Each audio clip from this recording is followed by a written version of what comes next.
ओम श्रीमन्नारायणाय नमः। श्री विष्णु पुराण में 6 अंश हैं। प्रथम अंश, पहला अध्याय।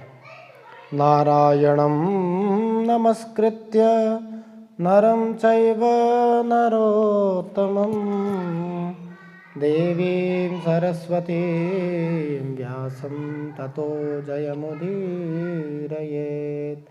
पहला अध्याय, ग्रंथ का उपोद्घात। मैत्रेय जी ने नित्य कर्मों से निवृत्त हुए मुनिवर पराशर जी को प्रणाम कर एवं उनके चरण छूकर पूछा, हे गुरुदेव, मैंने आप ही से संपूर्ण वेद, वेदांग और सकल धर्मशास्त्रों का क्रमशः अध्ययन किया है।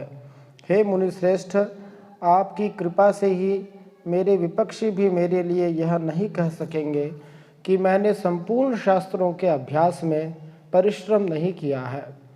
हे धर्मज्ञ, हे महाभाग, अब मैं आपके मुखारविंद से यह सुनना चाहता हूँ कि यह जगत किस प्रकार उत्पन्न हुआ और आगे भी दूसरे कल्प के आरंभ में कैसे होगा, तथा हे ब्रह्मन, इस संसार का उपादान कारण क्या है, यह संपूर्ण चराचर किससे उत्पन्न हुआ है, यह पहले किसमें लीन था और आगे किसमें लीन हो जाएगा।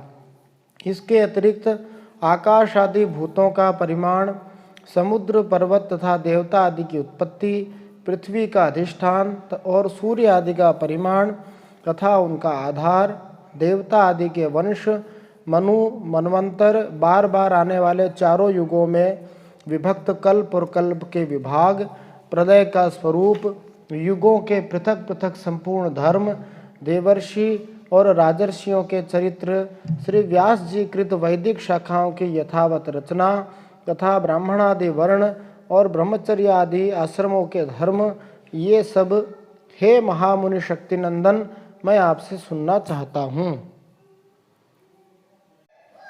हे ब्रह्मन, आप मेरे प्रति अपना चित्त प्रसादोन्मुख कीजिए, जिससे हे महामुने मैं आपकी कृपा से यह सब जान सकूं।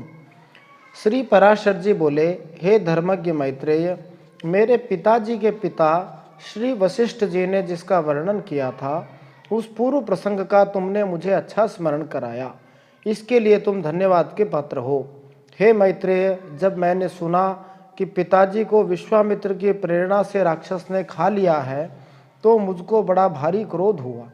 तब राक्षसों का ध्वंस करने के लिए मैंने यज्ञ करना आरंभ किया। उस यज्ञ में सैकड़ों राक्षस जलकर भस्म हो गए। इस प्रकार उन राक्षसों को सर्वथा नष्ट होते देख मेरे महाभाग पितामह वशिष्ठ जी मुझसे बोले, हे वत्स, अत्यंत क्रोध करना ठीक नहीं, अब इसे शांत करो।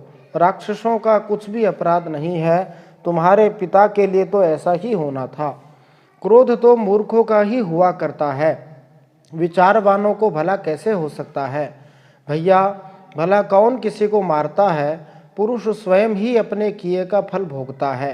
हे प्रियवर, यह क्रोध तो मनुष्य के अत्यंत कष्ट से संचित यश और तप का भी प्रबल नाशक है। तात, इस लोक और परलोक दोनों को बिगाड़ने वाले इस क्रोध का महर्षिगण सर्वदा त्याग करते हैं, इसलिए तू इसके वशीभूत मत हो। अब इन बेचारे निरपराध राक्षसों को दग्ध करने से कोई लाभ नहीं। अपने इस यज्ञ को समाप्त करो। साधुओं का धन तो सदा क्षमा ही है।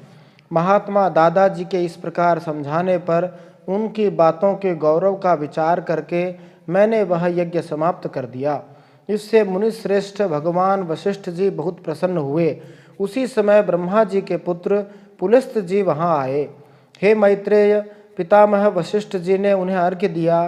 तब वे महर्षि पुलह के ज्येष्ठ भ्राता महाभाग पुलस्त जी आसन ग्रहण करके मुझसे बोले।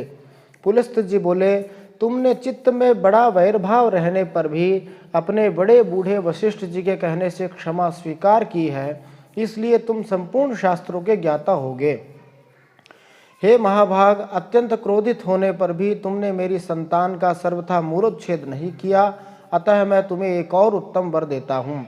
हे वत्स, तुम पुराण संहिता के वक्ता होगे और देवताओं के यथार्थ स्वरूप को जानोगे, तथा मेरे प्रसाद से तुम्हारी निर्मल बुद्धि, प्रवृत्ति और निवृत्ति, भोग और मोक्ष के उत्पन्न करने वाले कर्मों में निस्संदेह हो जाएगी। पुलस्त्य जी के इस तरह कहने के अनंतर फिर मेरे पितामह भगवान वशिष्ठ जी बोले, पुलस्त्य जी ने जो कुछ कहा है वह सभी सत्य होगा। हे मैत्रेय, इस प्रकार पूर्व काल में बुद्धिमान वशिष्ठ जी और पुलस्त्य जी ने जो कुछ कहा था वह सब तुम्हारे प्रश्न से मुझे स्मरण हो आया है। अतः हे मैत्रेय, तुम्हारे पूछने से मैं उस संपूर्ण पुराण संहिता को तुम्हें सुनाता हूँ। तुम इसे भली प्रकार ध्यान देकर सुनो। यह जगत विष्णु भगवान से उत्पन्न हुआ है, उन्हीं में स्थित है, वे ही इसकी स्थिति और लय के कर्ता हैं तथा यह जगत भी वे ही हैं। श्री विष्णु पुराणे प्रथमे अंशे प्रथमः।